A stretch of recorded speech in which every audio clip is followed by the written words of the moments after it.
thanks, Phil, for coming to talk to us. Phil is works for NHS England and is all about food. And he also is part of the MTF board. And we're really grateful for all the time that you give us and all the things that you do. So thank you for that. Over to you. Tell us all about yourself and what food is mood. I think that's a lovely title. Thanks, Leslie. It's always a privilege to work with MTF and particularly with yourself, Leslie and Diane and the team. You always feel you never quite give enough time to this topic and this sort of this team effort of what you're trying to do. But what a special week. And the Learn event today is all about keeping food at the center of our patients' recovery, as well as in a wider role, ensuring that retail is really important because of the way we should be looking after our teams.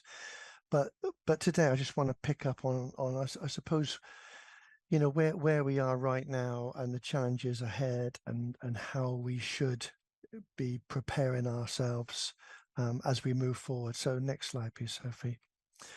And so just to remind people about the fact that the fundamentals of the food standards that were launched in October 2022 were really kind of focusing, first of all, on our teams, because without our teams, there is no service. Without our leadership, there is no real commitment to food.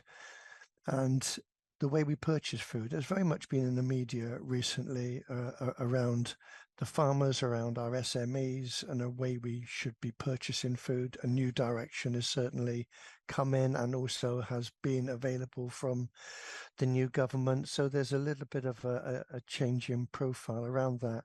But I've always said if we want good food, then we shouldn't just leave it to our procurement experts. We should be, as caterers and as topic leads, be advising our procurement teams of what to buy. We are the experts in that field. So it's important that we don't release totally that responsibility. And of course, innovation. And we know that is very challenging in the NHS, where sometimes money is such a big driver around our decision making. But it's quite pitiful if we don't get to a point where we can't let people think beyond the norm. And we've seen lots of areas around that, and I'll touch on that a little bit in a while. Next slide, please. So just reminding people around the 8 key standards, these are the drivers. These are the things that set the levels. They help us to benchmark, and they help us to understand what does good look like, but also what is out there that we need to support. And I think whatever we do, all these conflicting demands that we have upon us, it is remembering that care is at the center of whatever our role is within healthcare, within social care. And I've always believed that food plays an important role within care. We often talk about the fact that food is in front of somebody at least 3 times a day, and then you have your drink services, could be anything between 4, 5, 6, 7 times a day. So we have such a role to play in that touch point of the service. Leadership, of course, ensuring that we have somebody at the highest level that is representing not just our catering leads, but our catering workforce. We also need to think about the food and drink strategy. So what is our strategic role around food and drink in the areas that we work? Is it appropriate? Are you matching, alongside other areas that are similar to yours? We need to think as well about our training and development of teams. It's an area that we do like to promote within often, but it's important that if we do that, we have the confidence, and also that the person that you're promoting within has that ability to take on another role. So you can see a few things there that all those things that within the roles in the NHS, you have to have those demands upon you. The next 2 were very much around topic leads, and we know that menus in the NHS can be very wide ranging. We see some fantastic menus that are available for our patients. We also see some really poor choices, and it's how those menus should look for the future. So it's important that every team can actually have a dietetic expert available to them. It may be someone on your own team, it may be somebody within an FM provider, or it may be somebody as a group of hospitals that you can contact at quite short notice and get that expertise that isn't always readily available. And also our food safety expertise. So it's so important to recognize that when we led the food review, it originated from listeria outbreak. We know that listeria is still an ongoing issue out there, and that's why things like our ready-to-eat foods, our salads and our sandwiches as such, an important a product that people like to order, but we need to ensure that there is massive safety audit around those choices to protect the most vulnerable that we serve. Food waste is an ever-demanding topic. We know that a survey that we did last year probably told us that around £26 million a year is disposed of in food waste through the NHS. That's a figure that needs to be dramatically reduced, and therefore, whatever savings we can make, can that be reused back into our services? Can it go towards savings plans rather than cutting services? So to do that, we were checking through the premises assurance model this year that is first of all taking place, and then our ERIC data that comes out every year. This year was the first time that now is being modeled, so people are understanding what is plate waste, what is unserved, what is our procurement waste, and what is our storage and preparation. So all of those areas need to be understood, and we understand it will take a little bit of time to sort of shape that. Our 24/7 services are so important, not just for our ward teams to be able to manage our patient requirements, but also to look after our teams. Sometimes we forget that caring for our teams is so important. If we can't care for our workforce, then it's certainly going to be tricky when we're thinking about caring for our patients. So yeah, ensuring that food and drink is readily available for our teams, so they have that ability to get something when it's possible. What we did learn through the pandemic is that we captured quite a lot of high caliber employees into health and social care. When hospitality was really struggling, several people came over into different hospitals, and we've kept many of those because they've realized that they can make a difference in health and social care with the skills that they have out in the hospitality sector. And of course, there are some attractions, aren't there, around the working hours and the support mechanisms through annual leave and so that can provide something that they may not have had when working out in the private sector. But it's important that if we want to be the best, that we actually attract the best. Next slide, please. I did this because what we're trying to do as a long term is change the dynamics of how the NHS should look in the future. And currently, some of the areas we've already looked at around technology, so particularly our electronic meal ordering. So when you think about a patient being malnourished, then it's really important that not just the patient can actually view food, how it should look, all of the nutritional requirements, and pictorially, you can also see other aspects, the colorful nature of the food, and of course, the areas around nutritional aspect. That can also be available for the relatives and friends that come in, so they can also help them make those choices. We've talked a little bit about reducing food waste and how that should benefit our financial structure. But to drive those different things, we need the right infrastructure. We need the engagement of teams. We need our chief nurses, our lead dietitians to work closely with our catering team. So, we do stay as that power of three. And we need the evidence. If we want to make decisions for the future, we've got to have that evidence that tells us that's the right way to go.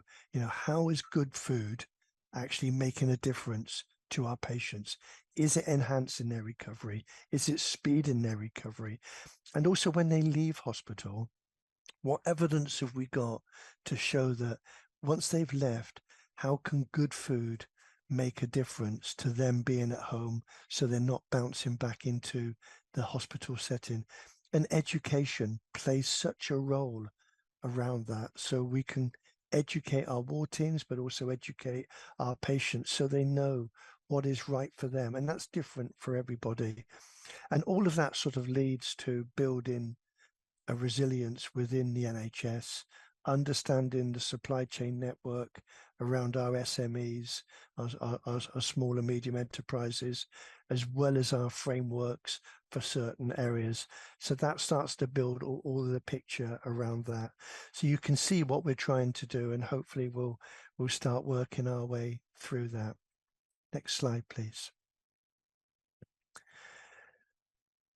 I think it's good to celebrate things that work well. If we don't do that, then we can't hold our workforce up as being the people that we're proud of.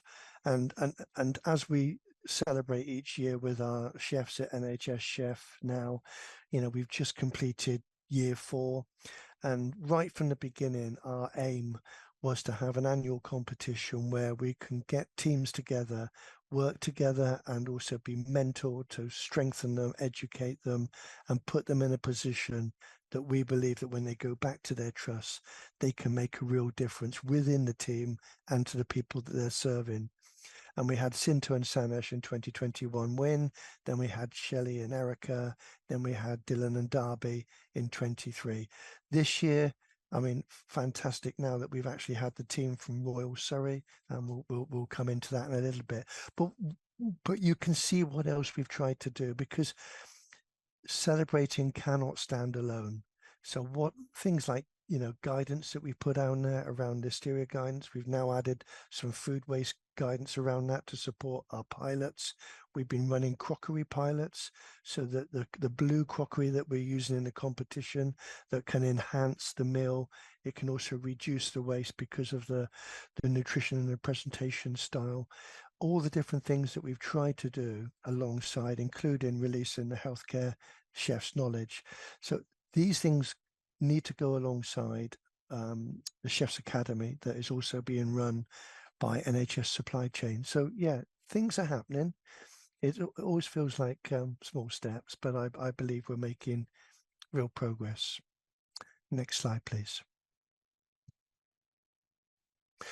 One of the things that we're very keen to do is continually link the competition with the rest of our industry. And we have our school competition, we have our care chef, our university, and it's important that our NHS chef links into the different aspects that are going on.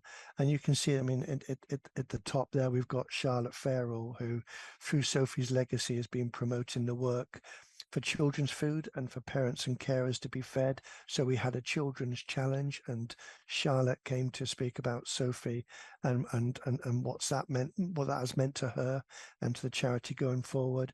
We have people like Dylan on our left and Mark on our left there coming to talk about what's their year been like as NHS Chef of the Year, and also Mark talking about different ingredients and what it can make.